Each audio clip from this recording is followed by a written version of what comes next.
গণহত্যার বিচার এবং জামায়াতে ইসলামীর কেন্দ্রীয় নেতা এটিএম আজাহারুল ইসলামের মুক্তিসহ কয়েকটি দাবিতে পঞ্চগড়ে বিক্ষোভ মিছিল করেছে ইসলামী ছাত্র শিবির। বুধবার বিকেলে কলেজ মোড় থেকে মিছিল বের হয়ে শহরের প্রধান সড়ক প্রদক্ষিণ করে চৌরঙ্গী মোড়ে সমাবেশ অনুষ্ঠিত হয়। বিক্ষোভ সমাবেশে সভাপতিত্ব করেন ইসলামী ছাত্র শিবিরের জেলা সভাপতি জুলফিকার রহমান। এ সময় বোদা উপজেলা জামায়াতে ইসলামীর আমির জাহিদুর রহমান, ইসলামী ছাত্র শিবিরের জেলা সেক্রেটারি রাশেদ ইসলাম, সাবেক কেন্দ্রীয় পাঠাগার সম্পাদক তোফাইল প্রধান, সাবেক জেলা সভাপতি জয়নাল আবেদিন, জেলা সেক্রেটারি লোকমান আলী প্রমুখ বক্তব্য রাখেন।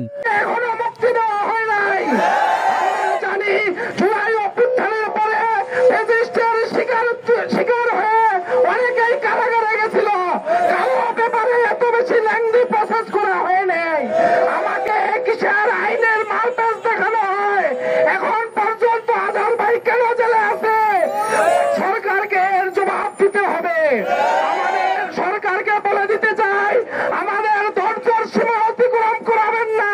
বাংলাদেশের 18 কোটি মানুষ যদি আবার ধৈর্য হারিয়ে ফেলে, আবার 5 আগস্টের মতো সিচুয়েশন যেন না হয়।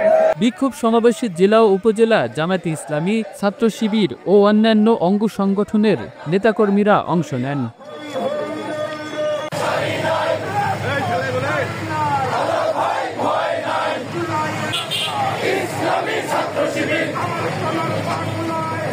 Kamrul Islam, the News Bangladesh, national desk.